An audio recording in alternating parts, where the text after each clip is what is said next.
শ্রী গুরু শ্রী নিতাই গৌর সীতানাথ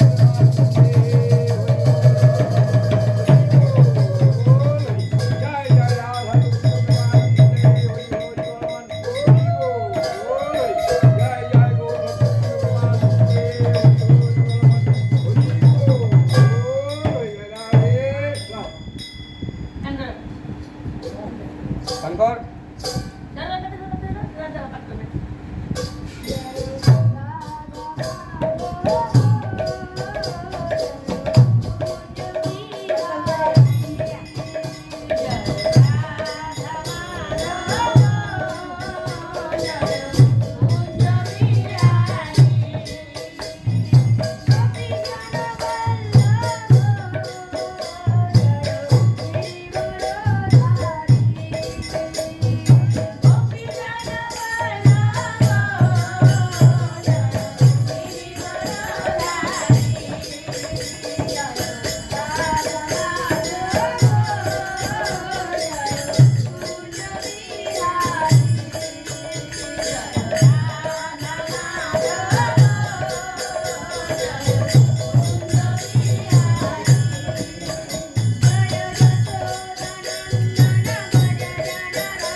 प्रसादाद भगवत प्रसादो दशा प्रसादन्नवती कुतपति जयंस्तु वंशस्य दशस्ति संधान वंदे गुरु श्री चरणारविन्दम् अखंड मंडलकारं व्यक्तं येन जराजरं तत्पदं दर्शितं येन तस्मै श्री गुरवे नमः।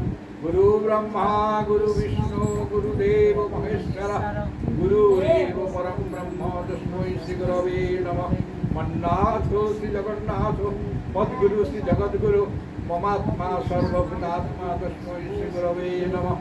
नारायणं नमस्कृतं नरं चैव नरोत्तमं देवीं सरस्वतीं चैव व्यासततो जयमुदीरयतु। हे कृष्ण करुणा सिन्धु दीनबन्धु जगत्पते गोपेश गोपिकान्त राधाकान्त नमस्ते। ओम नमो ब्रह्मण्यदेवाय गो ब्रह्मण हिताय च जगद्धिताय कृष्णाय गोविन्दाय नमो नमः। ओम नवीनां हेमवरांगीं पूर्णानन्दपतिं सतिं वृषभानुसुते देवी वन्दे राधा हरिप्रिये। अनर्पित जरिं चिराद करुणाय अवतीर्ण बलौ समरभय गुमुन्नत उज्ज्वल रसां सभक्तिश्रियं परिपूरण सुन्दर द्युतिमदम्ब सन्दीपितः सदा हृदय कण्डले स्फुरतु वचिषुचिनन्दनम्। ओम नमो महावदान्नाय कृष्ण प्रेम प्रदायते कृष्णाय श्रीकृष्ण चैतन्य नाम्ने गौरदेशे नमः।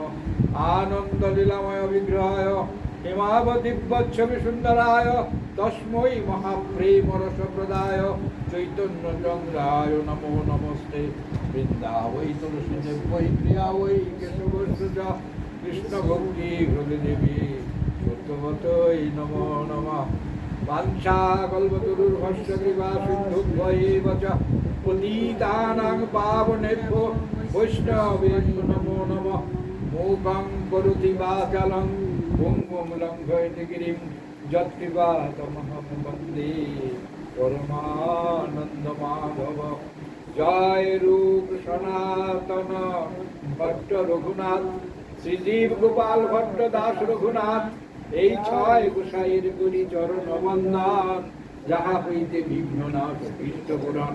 এই ছয় গোসাই যার মই তার দাস, দাসবার পদরে নমুর পঞ্চগ্রাস।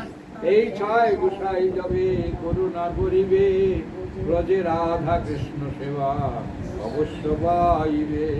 এই ছয় গোসাই হয় করুণার সিন্ধু, ইহকালের প্রেম দাতা পরকালের বন্ধু। এই ছয় গোসাই প্রভু মরে কর দয়া, চরণে শরণ নিলাম দেব ছায়া। হরে কৃষ্ণ কৃষ্ণ কৃষ্ণ হরে হরে, হরে রাম রাম রাম হরে হরে। হৃদয় গৌর জয় রাধে শ্যাম। সকল বৈষ্ণব শ্রোতায় আমার কোটি নমস্কার, সবে মিলে চরণ ধুলি দেব মস্তকে আমার। জয় নিতাই জয় গৌর।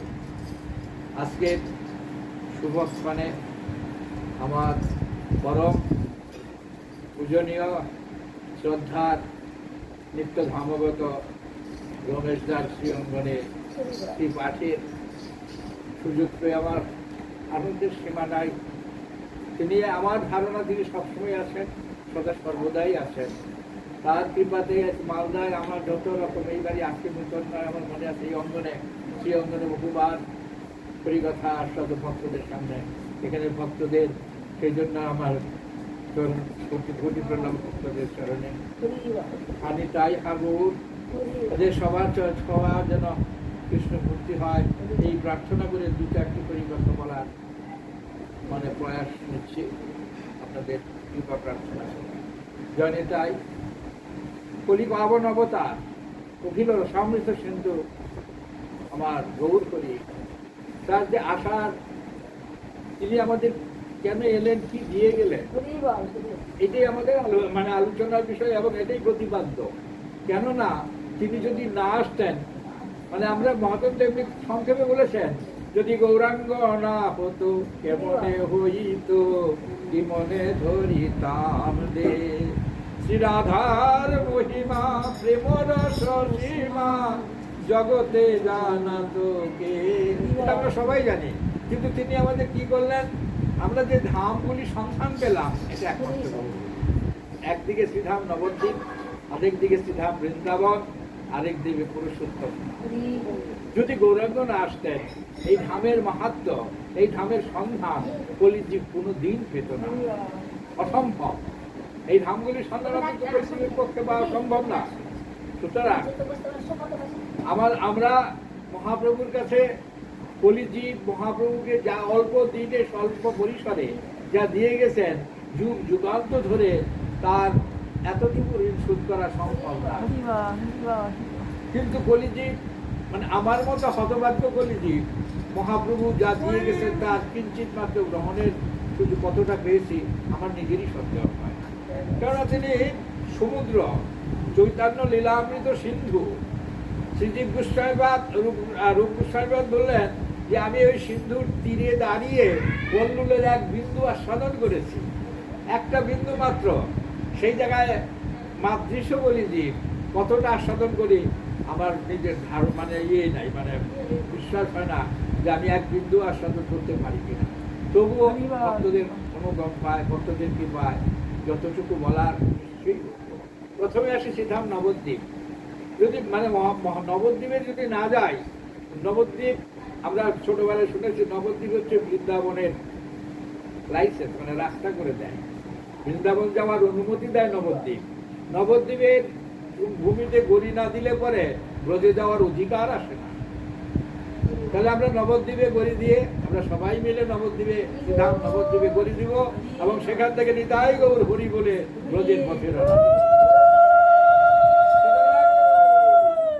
ব্রজধাম ওম বৃন্দাবন, যেখানে আজ থেকে 5500 কত বছর হয়েছে এরকমই বছর আগে যিনি লীলা করে গেছিলেন তিনি লীলা পুরুষোত্তম আমার শ্রীকৃষ্ণ। এবং আবার মহাপ্রভু এর আগে ত্রেতা যুগে যিনি এসেছিলেন তিনি মর্যাদা পুরুষোত্তম শ্রীরামচন্দ্র, সেই ত্রেতা যুগেও তিনিও লীলা করেছেন। কিন্তু দাপর যুগে যিনি এলেন তিনি শ্রীকৃষ্ণ স্বয়ং, তিনিও দাপর যুগে ব্রজে নন্দালয়ে তিনি আবির্ভূত হয়েছিলেন। আর নবদ্বীপ ধামে আমার এই কি বলে আমার সচী মাতার গর্ভে যিনি আবির্ভূত হলেন আলো করে, সেই ধাম নবদ্বীপকে আলোকে, তিনি আমার গৌর সুন্দর, তিনি এই গৌর সুন্দরের বিপদে আমরা আরেকটা ধামের সন্ধান পাই যেটা সত্যযুগ থেকে চলে আসছে। সেই ধাম হলো পুরুষোত্তম ধাম বা শ্রীক্ষেত্র বা পুরী ধাম। কয়েকদিন আগেই জগন্নাথের রথযাত্রা হয়ে গেল।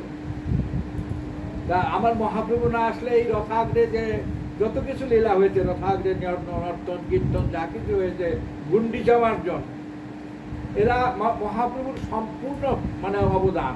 তা নইলে আমরা এগুলো সম্বন্ধে কিছু জানতেই পারতাম না।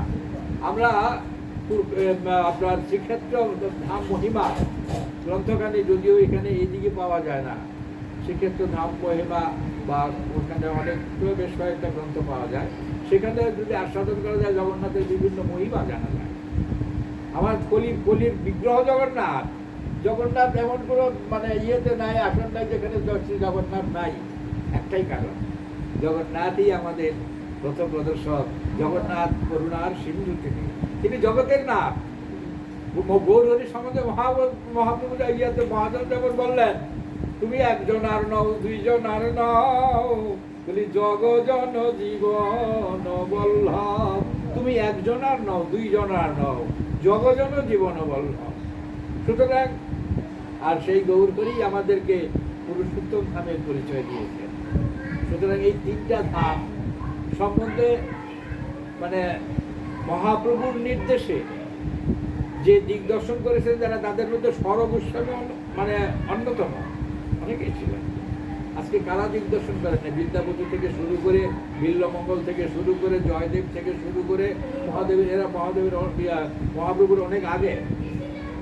এই জয়দেব বিদ্যাপতি এরা মহাপ্রভুর অনেক আগে, তারাও চেষ্টা করে গিয়েছিলেন, কিন্তু মহাপ্রভুর মতো করে এত সুন্দরভাবে তারা করেছেন। যেমন বিদ্যাপতি বলেছেন, মাকিয়ে মানুষকে পশু পাখি কিংবা কীট পতঙ্গে কর্ম বিভাগে গতাগতি পুনঃ পুনঃ মতি রহু তুয়া পর সঙ্গে। তারাও বৈষ্ণব ধর্ম প্রচার করেছিলেন, কিন্তু ঠিক অতটা হ্যাঁ, আমি যেখানেই থাকি না কেন, যেভাবেই থাকি না কেন, যে কুলেই তোমার জন্ম থাকে না কেন, জন্ম জন্মে যেন তোমার চরণে মতি থাকে, এই প্রার্থনা সবাই করে গেছে। হ্যাঁ, কর্ম বিভাগে গতাগতি পুনঃ পুনঃ ইয়ে পশু পাখি জন্ম ইয়ে কিংবা কীট পতঙ্গে। সুতরাং আমরা যেখানেই জন্ম নেই না কেন, আমাদের একটাই প্রার্থনা নেব, অন্তিমকালে একটাই প্রার্থনা নিয়ে যাব, যে আমরা যেন তোমার ওই রাতুল চরণে স্থান পাই।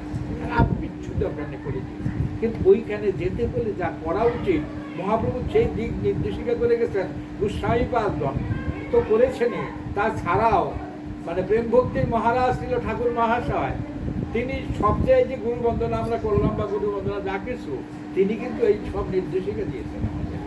অখণ্ড মণ্ডলাকারং ব্যক্তং যেন চরাচরং তৎপদং দর্শিতং যেন দর্শিতং।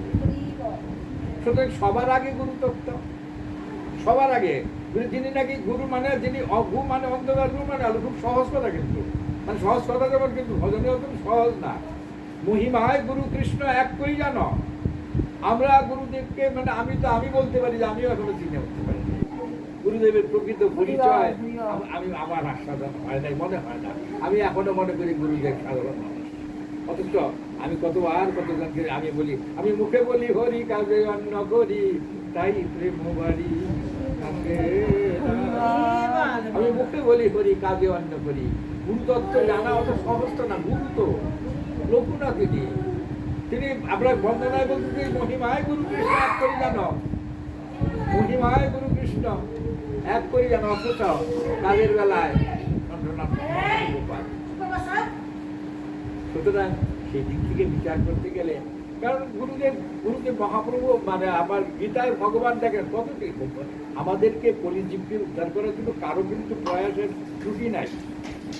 আজকে কৃষ্ণ উদ্ধব দিকে ভগবান শ্রীকৃষ্ণ মানে অন্তিম কালে অন্তত মানে অন্তিম মানে তিনি যখন অগ্রগণ হবেন উদ্ধব দিকে সামনে রেখে বা অর্জুনকে সামনে রেখে যা কিছু বলে গিয়েছিলেন সবই আমাদের কল্যাণের জন্য। উদ্ধবজি প্রশ্ন করেন, তুমি তো চলে যাচ্ছ, আগত কলিযুগের তুমি চলে যাওয়া মানেই দাপর যুগের অবসান, কলিযুগ আসে যাবে। দাপর উনি থাকতে থাকতেই কলিযুগ ঢুকে গেছে, কলি কিন্তু উনি থাকতে থাকতেই ঢুকে গেছে, কিন্তু তাহলে এই কলিযুগের কি গতি হবে? হ্যাঁ, সেই জন্য মহাপ্রভু বলেন যে দেখো উদ্ধব, একটা তোমাকে জানিয়ে নেই, কলিযুগে আমি তো দাপর যুগে বৃন্দাবনে লীলা করেছি, রোজে আসলাম আর দর্শন পাইতে, রোজে না আসলে তারা দর্শন পাইতে থাকে, কিন্তু কলিযুগে আমি জীবের দাঁড়ে দাঁড়ে পৃথিবীর প্রত্যেক জীবের ঘরে থাকবো ভাগবত রূপে। আমি ভাগবত রূপে, আমি ভাগবত রূপে জীবের ঘরে ঘরে থাকবো। এই জন্য ভাগবত হচ্ছে তাহলে কি বলবো যে কলিজীবের একমাত্র আশ্রয়। ভাগবত যদি কেউ আর মানে ভাগবতকে সার না করতে পারে, ভাগবত অমৃত, এই অমৃত যদি পান না করতে পারে, প্রতিদিন নিয়ম করে যারা ভাগবত অমৃত পান করেন এই অমৃত, তারা একেবারে মানে যেভাবে যাবেন আজকে তার দৃষ্টান্ত দিয়ে রেখে গেছেন মহারাজ পরীক্ষিত। তিনি ব্রহ্মশাবকগ্রস্ত হলেন, কি হলো, 7 দিন ভাগবত অমৃত পান করলেন। দেবতারা এলেন, দেবতারা এসে বলছেন ইয়েকে সুখদেব গোস্বামী চরণকে, আরে মহারাজজি সুখদেব গোস্বামী চরণকে বলো, মহারাজজি আপনি 7 দিন ধরে কি বলবেন? ওই ভাগবত অমৃত একে 7 দিন ধরে আমি অমৃত দিচ্ছি, দেবতাদের কাছে অমৃত ছিল, এই অমৃত পান করে দিন অমর হয়ে যাবে, ব্রহ্ম সব কাজে লাগবে না। আরে ভাগবত অমৃত আমাদের দিয়ে দেন। সুখদেব গোস্বামী চরণের কথা বলে, সুখদেব গোস্বামী চরণ একটা কথাও বলেনি, তারা মানে অপমানিত হয়ে ব্রহ্মাজির কাছে গিয়ে নালিশ করলেন, আমরা গেলাম অমৃত নিয়ে, স্বর্গের অমৃত নিয়ে, স্বর্গের অমৃত আমার সঙ্গে নেওয়া দূরের কথা, আমাদেরকে দিকে তাকিয়েও দেখেন। তিনি অনর্গল 7 দিন ব্যাপী যে কথা বলে গিয়েছিলেন তাহাই ভাগবত, তাহাই ভাগবত। এই ভাগবত কথামৃত বা চৈতন্য চরিতামৃত এগুলো মূলত এক জিনিস। সেজন্য বলছে উদ্ধব, অনুগ্রহায় ভূতানাং দেহং মানুষী আশ্রিত গুরুতত্ত্ব বলছে, আমি সর্বভূতকে অনুগ্রহ করার জন্য আমি কি করি, দেহ মনুষ্য দেহ ধারণ করি। আর কারণ আমাকে এই রূপে, আমি যেহেতু অধ্যক্ষ, যে আমাকে সাক্ষাৎ এইভাবে কোনো দিন কলিযুগ দেখা পাবে না, এই রূপে পাবে না, সেই জন্য আমি জীবের দ্বারে দ্বারে গুরু রূপে থাকবো। আর আমি এমন লীলা করি যে ভজতে তার যে শিখলে রাষ্ট্রতা তৎপর হবে। সুতরাং তুমি জানবে, এইটুকু জানবে যে আচার্য মান বিজানিয়াত, বিজানিয়াত মানে বিশেষভাবে জানবে। আচার্য মানে শ্রী গুরুদেব উদ্ধব, আচার্যকে বিশেষভাবে তুমি জানবে। বমান্যতে ন অবমান্যতে, তাকে মানে মনুষ্যকে নিয়ে অবজ্ঞা করো না, অসুয়া করো না। অমান্যতে গর্হিচিত ন মর্ত উদ্ধাস হইতে সর্বদৈব পরিষ্কার। আরো দেখেন, আরে ভগবান তো ব্রহ্মা, বিষ্ণু তো বিষ্ণু, মহেশ্বর তো মহেশ্বর, আর শ্রী গুরুদেব কি গুরু ব্রহ্মা, গুরু বিষ্ণু, গুরুদেব মহেশ্বর। এই হলো গুরুতত্ত্ব, এই হলো গুরুতত্ত্ব। সুতরাং আমাদের এত চেষ্টা, মহাপ্রভুর চেষ্টা, আমার তো এই সময় এসে মনে হচ্ছে মহাপ্রভুর সব চেষ্টাই ব্যর্থ হতে চলেছে। তা নাহলে এত অনাচার, এত ব্যভিচার থাকতো না জগতে। আজকে চেয়ে গেছে, বা বিশেষ করে তার মানে সত্যি কথা বলতে কি, নারী নির্যাতনের কথা ভাবলে পরে গা রোমাঞ্চ হয়ে যায় যে এদের কি এতটুকু চেতনা নাই? কর্মের ফল কি আমরা তো চোখের সামনে দেখতেই পাচ্ছি। আমি কোনো রাজনীতির দৃষ্টিভঙ্গি থেকে বলছি না, মানুষের যেমন কর্ম করবে তেমন ফল তার আসবেই আসবে, কেউ রুখতে পারবে না, কারণ তিনি আমাদের একমাত্র রক্ষাকর্তা। সাধারণ মানুষকে আমাকে কে কি রক্ষা করবে? আমি যদি তার শরণাগতি নেই, শরণাগত দিনার্থ করি ত্রাণ পরায়ণে সর্বস্বার্থে হরে দেবী নারায়ণে। শরণাগতি চাই, শরণাগতি না, কোথায় শরণাগতি? আজকে ভাগবতের শেষে মহারাজ পরীক্ষিতের সভা শেষ করলেন। মহারাজ পরীক্ষিত মৃত্যুকে জয় করে মৃত্যুর পিঠে পাড়া দিয়ে রথে উঠে চলে গেলেন দিব্য দেহ, মানে ইয়েতে বড় দেহটা খাঁচাটা পরে থাকলো। তখন চিন্তা করলো ব্রহ্মসভা তো ব্যর্থ করা উচিত না, ওর মধ্যেই মাইরে দিয়ে কি হইলো তাতে?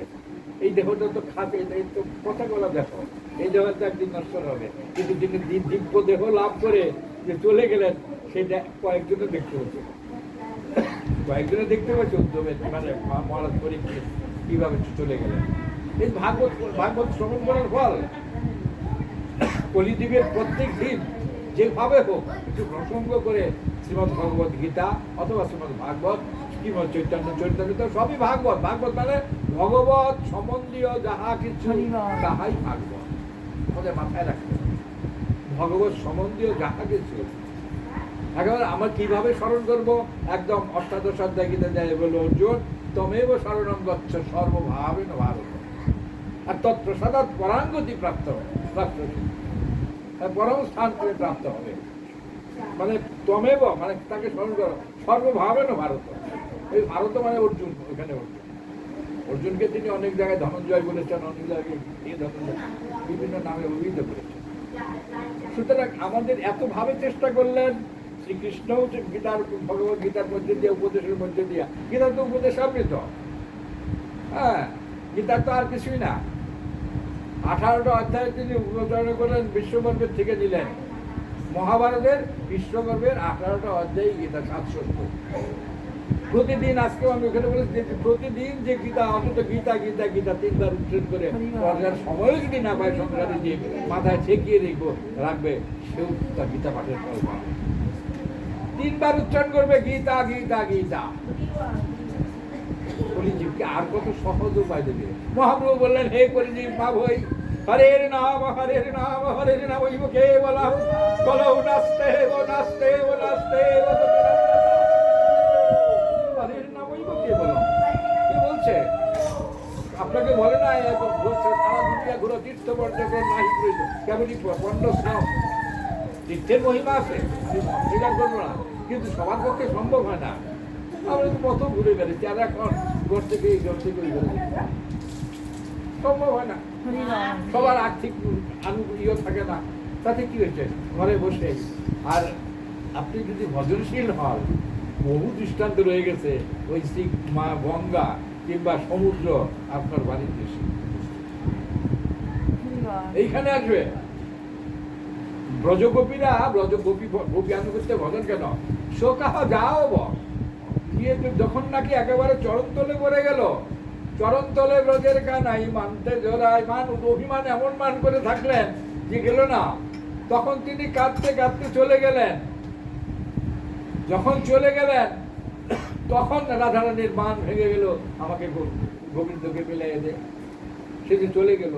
হ্যাঁ, তোরা, আরে আমি না হয় মান করেছিলাম, তোরা তো সকলে ছিলি, চলে গেল হরি অভিমান করি, কেন নাহি ফিরায়লি। আমি তো মান করেছিলাম, তোরা ছিলি না আমার, তোরা গভীর প্রত্যেক গভীর রাধারানী, একমাত্র মাদনাক্ষ ভাব নাই তাদের ভিতরে, আর সবই আছে। প্রতিটি গভীর রাধারানীর অংশ থেকে, রাধারানীর অঙ্গ থেকে সৃষ্টি। এই যে আমরা বলি 300 কোটি 100 কোটি গোপী নিয়ে রাস অবিলাস, এত লোক পাইলে কোথায়? তো মা যোগমায়া সৃষ্ট, তো সব যোগমায়া সৃষ্ট। কেউ সাধন চিন্তা, কেউ নিত্য চিন্তা, কেউ কৃপা চিন্তা। এই 300 কোটি গোপী। এটা আমরা 33 কোটি দেবতা বলি। আমরা অঙ্কের ভিতরে যেন না যাই, ভুলবে না। কোটি মানে ওই কোটি না, এখানে কোটির অংশটা, অর্থটা একটু অন্যরকম। 33 কোটি অর্থাৎ 33 প্রকারের কোটি না, মানে সহজে যদি বলতে চাই তাহলে 33 কোটি দেবতা। 33 কোটি দেবতা, হ্যাঁ, দেবতার কর্মস্থ কয়টা দেবতার নাম বলতে? 33 কোটি। কোটি মানে ওই কোটি।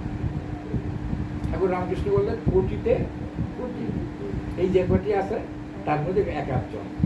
গীতায় ভগবান বললেন তস্মাৎ কিঞ্চিৎ সহস্রেভ্য প্রাজ্ঞায় বিশেষ হবে।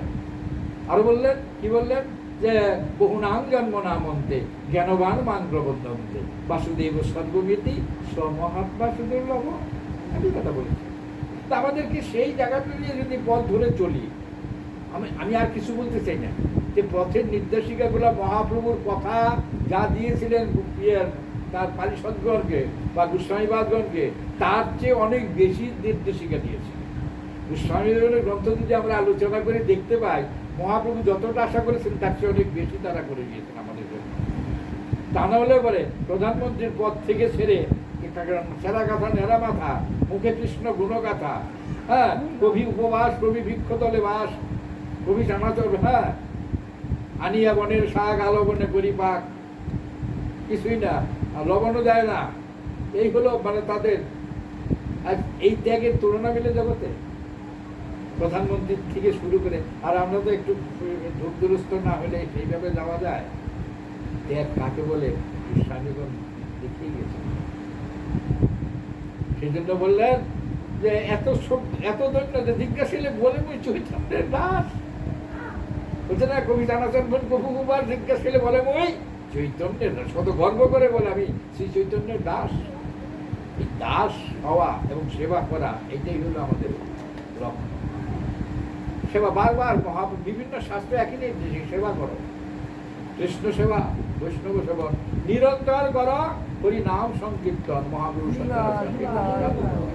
নিরন্তর করো হরি নাম সংকীর্তন। আরে হাত মে কাম মুমে নাম, হাত মে কাম মুমে নাম। আমি বারবার এখানে আমার কথাগুলা আমি বড় পাঠক না, কিছুই জানি না, কিন্তু এইটুকু বুঝি যে মূল কথা যেগুলো বলে গেছে সেগুলো যদি বলে দিই নিত্য প্রতিদিন কাজের সময় সকালে উঠবে, নাম করতে করতে উঠবে, সারাদিন কাজ করবে, নাম করতে করতে কাজ করবে। অনেকে আজকে আমাকে বললো আমরা তো মানে 16 মালাই করতে পারি না, আপনারা 2 লক্ষ 3 লক্ষ কি করে করেন। আমি নাম চলতে থাকবে, নামের মালা হাতে না থাকলেও নাম চলবে। এই অবস্থায় আসার জন্য অভ্যাস করতে হবে। 2 লক্ষ নাম করা, 1 লক্ষ নাম করা কোনো ব্যাপার না। হ্যাঁ, তার কাছে ব্যাপার, যার অভ্যাস নাই। অভ্যাসটা থাকা, এই অভ্যাস যোগ নাম এমনি করে না, মানে ইয়েতে সংখ্যা না রেখে, মহাপুরুষ সংখ্যা রেখে নাম করতে বলছেন কাদের? যারা শ্রী গুরুচরণ আশ্রয় করে মানে সাধন ভজন, কথাটা তো সাধনে উন্নীত হলে ভজন রাজ্যে পৌঁছে যায়, ভজন করার যোগ্যতা আসে। আগেই ভজন না, ভজন অনেক পরে, যার জন্য আপনাদের কোনো সাধন নাই। মায়েরা তারা গোপী দেহ নিয়ে জন্ম নিয়েছে সাধনের ফলে। আর যারা পুরুষ আকার তাদেরকে সাধন করে গোপী দেহ পাইতে হয়। বৃন্দাবনের বাবাজিরা ঘুমটা দিয়ে ছাড়া থাকে না, তাদের মাথায় ঘুমটা থাকে, সেবার সময়ও থাকে, এমনিও থাকে। পাবেন না কোথাও ব্রজবাসীদের বাবাজিদের মধ্যে। তারা গোপী ভাবেই ভজন করে। আমাদেরও তাই নির্দেশিকা। আমাদের নির্দেশিকা, হ্যাঁ, প্রথম যে ভজন সেটা আলাদা, কিন্তু যখনই মঞ্জুরি সাধনে যাবে তখন তার তো তাকে নিজেকে ভাবতে হবে আমি না নারী না পুরুষ, আমি নারীও না। এই অভিমান থাকবে না। এই অভিমান থাকলে পরে তার ভজন হবে না। পুরুষ নারীর এই অভিমান যতদিন থাকবে ততদিন ভজন হবে না। সুতরাং এই যে ভজন, এত সহজ ভজন হচ্ছে। আমরা বললাম তো যে বিয়েদের আমাদের গোস্বামীবাদগণের নির্দেশিকা, বা ওই যে বিল্লমঙ্গল বা জয়দেব দেখিয়ে গেছেন, পথের নির্দেশিকা দেখিয়ে গেছেন। আজকে জগন্নাথের মহিমা দিয়ে শুরু করি, অনেক মহিমা মহাপ্রভুই আমাদের কাছে প্রকাশ হয়ে গেছে। এই যে গুন্ডিচা মার্জন, এটা মহাপ্রভুর আগে কেউ জানতো না। কেন গুন্ডিচা মার্জন করবেন কেন? গুন্ডিচা মার্জন কি জিনিস? এই যে জগন্নাথের মানে এই যে রাজাকে দিয়ে ঝাড়ু দেওয়া যায়, এটা যাতে আমি রাজা এই অভিমান তার যাতে না থাকে। মহাপ্রভু তো প্রতিজ্ঞা করেছিলেন আমি রাজমুখ দর্শন করবো না, করেন নাই। রুদ্রকে কৃপা করেন নাই, করেছিলেন। অনেক অনুরোধ করেছে, স্বরূপ দামোদর থেকে শুরু করে সার্বভৌম পণ্ডিত অনেক অনুরোধ বলছে না, সন্ন্যাসীর রাজ দর্শন করতে নাই। তারপরে তার অন্য পথ বেছে নিলেন যে মহাপ্রভু রথাগ্রে যখন নর্তন করে ক্লান্ত হইয়া বিশ্রাম করবে, তখন তুমি তাকে যাইয়া তার মানে রাজবেশে না, রাজবেশ পরিত্যাগ করিয়া 3 দিন কাঙ্গালের মধ্যে যাইয়া তাদেরকে তুমি গোপী গীত শোনাইও। আর গোপী গীত শোনালে দেখো তোমাকে দুধটাই হচ্ছে। যখন ওই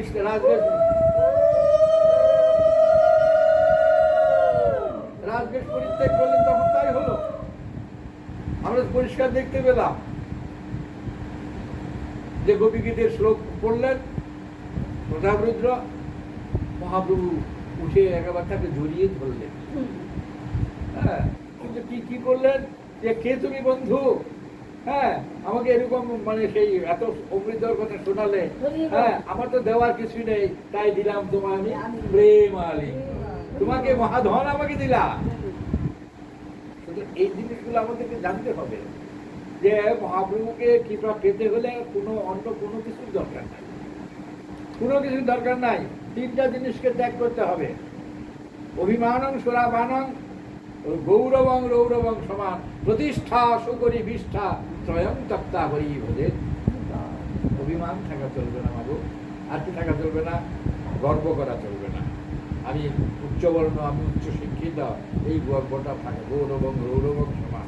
আর এটা করলে আমার এই হবে যে মনে করেন, এই যে আমি যদি মনে করি হ্যাঁ সবাই দেখবে, তা না। প্রচার হোক।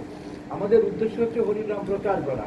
আজকে যেগুলো আমি বলে কথা না, জগতে মহন্তের স্বভাব হয় তাদের আমার নিজের একজন আই দেবো যাই বড় ঘর, আমি মহন্ত না, কিন্তু আমি তাদের নির্দেশিকা পালন করার চেষ্টা করতেছি মাত্র, অপচেষ্টা মাত্র।